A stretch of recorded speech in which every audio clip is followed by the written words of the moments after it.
اس کے بعد آپ اپنی ساری چیزیں جب آپ کی پوری ہو جاتی ہیں تو آپ اپلائی کرتے ہیں اس کے لیے ایڈمیشن کے لیے. اب یونیورسٹی آپ کو ایک لیٹر بھیجتی ہے جس کو بولتے ہیں کنڈیشنل لیٹر. اس پہ کچھ کنڈیشنز لگی ہوتی ہیں.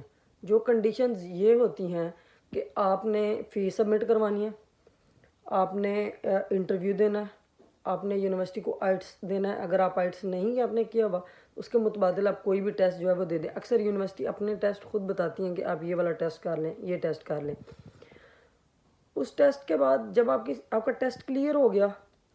اچھا ایک اور چیز, کچھ یونیورسٹیز پہلے فیس لے لیتی ہیں, ٹھیک ہے. جیسے میری یونیورسٹی نے انٹرویو سے پہلے مجھ سے فیس لے لی تھی. جو آئٹس کے متبادل ان کا ٹیسٹ تھا وہ میں نے جب دے دیا تو انہوں نے مجھ سے فیس پہلے چارج کی تھی, میرا انٹرویو بعد میں ہوا تھا. تو کچھ لوگوں کو لگتا ہے کہ ہم جو فیس ہے وہ پہلے دے کے پھنس جائیں گے. ایسا ویسا کچھ بھی نہیں ہوتا.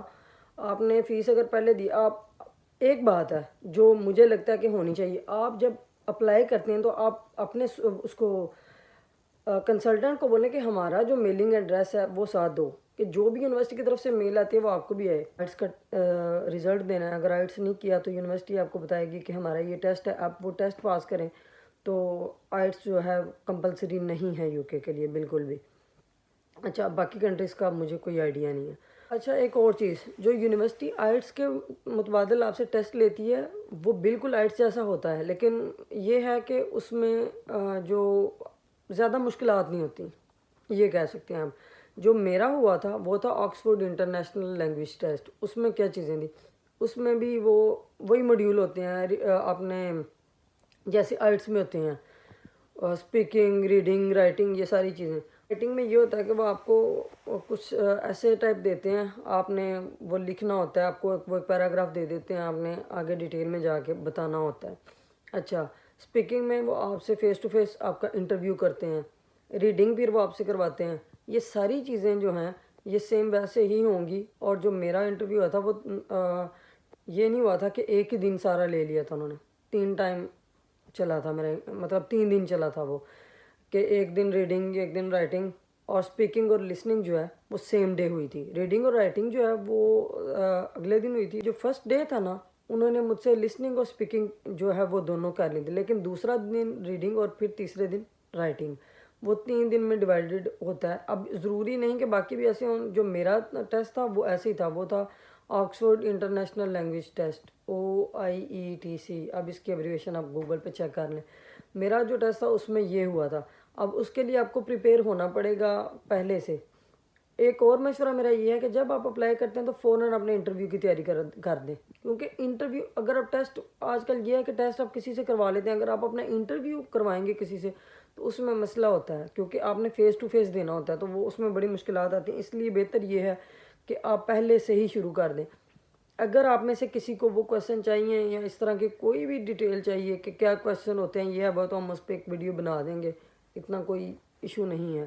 اور اگر اس کے علاوہ آپ کو کسی چیز کی سمجھ ابھی بھی نہیں آئی تو آپ کمنٹ سیکشن میں مجھ سے پوچھ لیں, تاکہ میں دوبارہ سے آپ کو ادھر کمنٹ میں رپلائی کر دوں کہ کس طرح سے چیزیں جو ہیں وہ کرنی ہیں آپ نے. کہ وہ 29 سے 30 سوال ہیں. پھر میں آپ کو سارے کویشچن, ابھی میری کوئی خاص تیاری نہیں ہے اس چیز کی, مطلب مجھے ویسے یاد ہے وہ کون کون سے کویشچن پوچھتے ہیں, لیکن میں ایک بار اس کو پریپیئر کر لوں کہ بھائی وہ جو کویشچن انہوں نے مجھ سے کیے تھے میں آپ کو بتا دوں. خیر میرا جو انٹرویو ہوا تھا وہ انٹرویو ویڈیو کال پہ نہیں ہوا تھا, اسکائپ پہ نہیں ہوا تھا, میرا آڈیو کال پہ ہوا تھا انٹرویو. اور ان دنوں میں رش بہت زیادہ تھا, سپتمبر انٹیک کا, تو میرا انٹرویو ہوا بھی میکسیمم 12 سے 15 منٹ کا تھا. حالانکہ انٹرویو 1 گھنٹے کا ہوتا ہے, لیکن میرا انٹرویو جو ہے وہ کم ٹائم کا ہوا تھا. اچھا انٹرویو کے بعد جب آپ کا انٹرویو پاس ہو گیا, ٹھیک ہے, اب انٹرویو پاس, اب آپ نے فی بھی دے دی, انٹرویو بھی آپ کا ہو گیا, اور اس کے بعد آپ کا آئٹس والا مسئلہ بھی ہو گیا. یہ ساری چیزیں آپ کی ہو گئی. اب ان ساری چیزوں کے بعد جب آپ کی فیس سبمٹ ہوگی, سب کچھ دیکھتی ہے یونیورسٹی, وہ آپ کو کیش بھیجتی ہے. کیش کا سیدھا مطلب یہ ہوتا ہے کہ یونیورسٹی آپ کو اسپانسر کر رہی ہے. اور جب آپ کے پاس کیش آ گیا تو آپ فوراً ویزا اپلائی کر دیتے ہیں. لیکن کیش سے پہلے آپ کو 2 چیزیں یونیورسٹی کو بھیجنی ہوتی ہیں. وہ 2 چیزیں یہ ہوتی ہیں, ایک تو آپ کی بینک اسٹیٹمنٹ کتنے کی ہونی چاہیے, یہ سوال مجھ سے پوچھا گیا بار بار. میری دوستیں کہتی ہیں, کچھ 2-4 لوگوں نے میری دوستوں میں سے اپلائی بھی کیا ہوا ہے.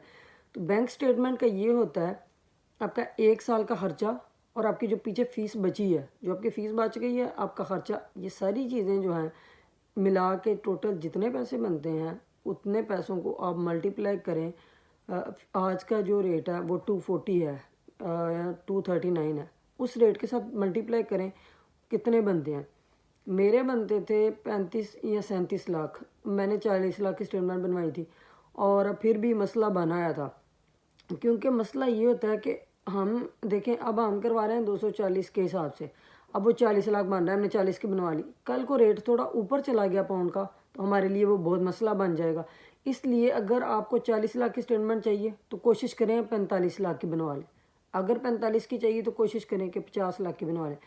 میں نے بینک اسٹیٹمنٹ جو بنوائی تھی وہ میرے کنسلٹنٹ نے ہی بنوا کے دی تھی، میں نے اس کو پے کر دیا تھا.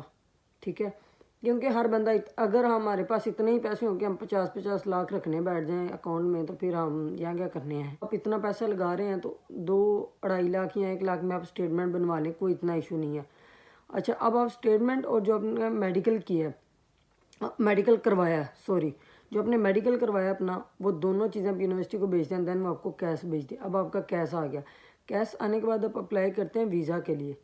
آپ نے ویزا کے لیے اپلائی کیا، اپلائی کرنے کے بعد 15 دن کے اندر اندر آپ کو رسپانس آتا ہے. اب یہ ضروری نہیں کہ 15 دن ہوں، ایکسٹرا کچھ ڈیز لگ سکتے ہیں، لیکن نارمل جو وہ بتاتے ہیں وہ 2 ویکس ہوتے ہیں.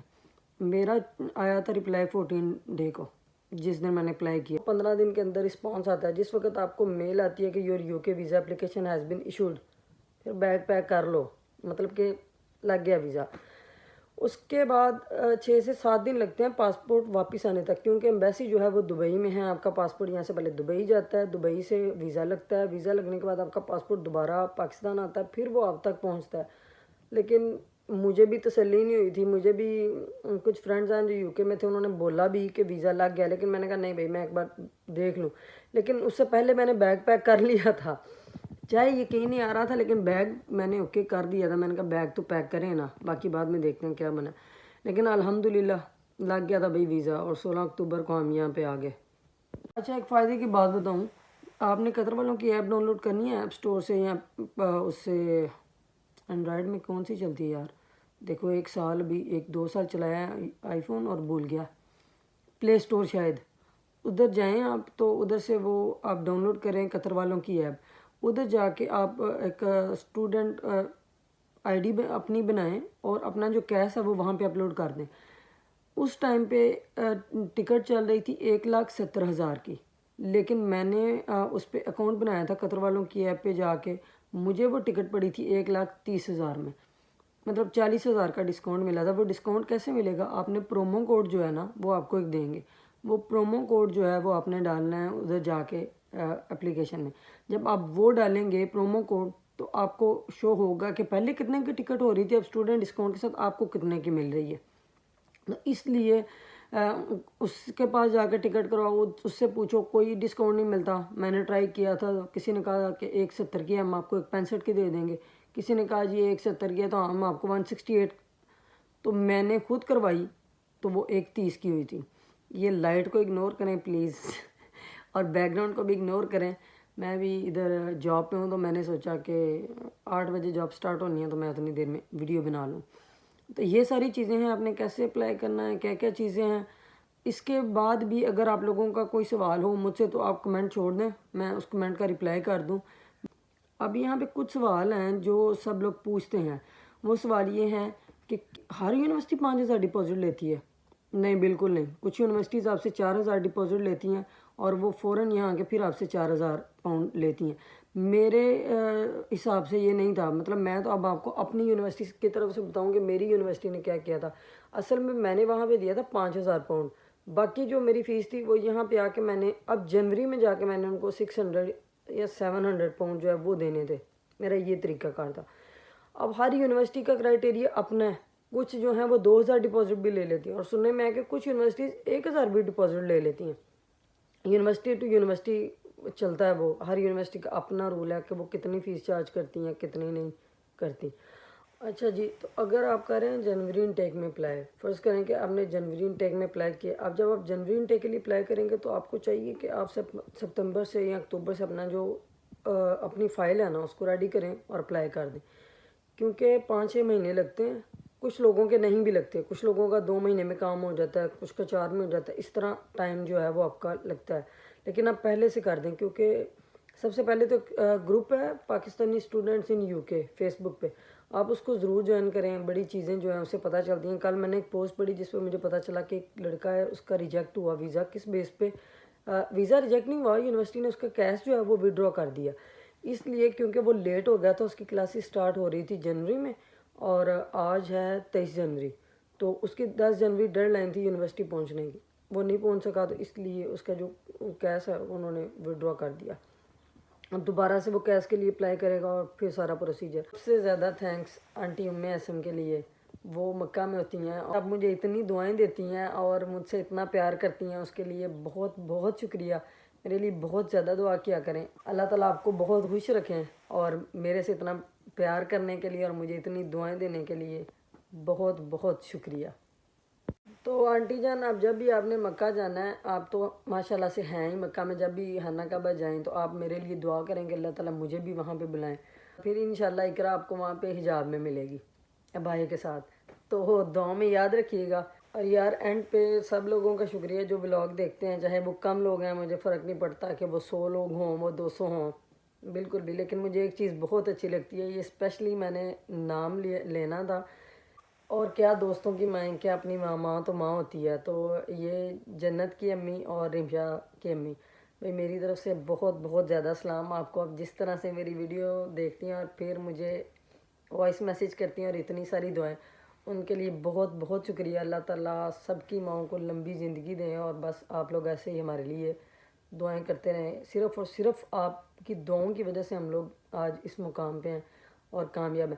عائشہ ملک کی امی کا بھی مجھے اس نے مجھے ریکارڈنگ وہ ویڈیو بنا کے بھیجی کہ دیکھو میری ماما تمہارا بلاگ دیکھ رہی ہیں، تو جن کا میں نے نام نہیں لیا یا میرے ذہن میں نہیں، اس کے لیے سوری، اور باقی آپ سب کا بہت بہت شکریہ۔ مجھے سب سے زیادہ خوشی تب ہوتی ہے جب میری کوئی دوست مجھے یہ بتاتی ہے کہ میری ماما تمہارا بلاگ دیکھ رہی ہیں، پھر مجھے فرق نہیں پڑتا کہ میرا بلاگ کتنے لوگوں نے دیکھا ہے، وہ ایک نے دیکھا، 2 نے دیکھا، لیکن مجھے یہ بہت اچھا لگتا ہے کہ میری فرینڈز جو ہیں، ان کی امیاں جو ہیں، وہ میرے ساتھ بہت بہت زیادہ پیار کرتی ہیں، تو اس کے لیے بہت شکریہ، بہت شکریہ۔ بس دعاؤں میں یاد رکھیں، انشاءاللہ اگلے بلاگ میں ملیں گے، تب تک کے لیے اللہ حافظ۔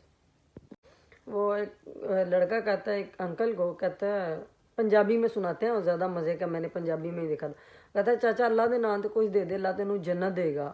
تو آگے سے چاچا کیا کہتا ہے، وہ کہتا ہے جا تینوں سارا پاکستان دیتا، کہتا ہے چاچا او کنج، انہیں کہا تے جنت تیرے پیو دی جڑا ٹکٹاں وانڈنا پیا۔ تو پلیز نہ اتنا برا کسی کے بارے میں کہا کریں، نہ کسی کے بارے میں بری بات کیا کریں، اور سب سے بڑی بات میرے رشتہ داروں کے لیے، سنبھل جاؤ۔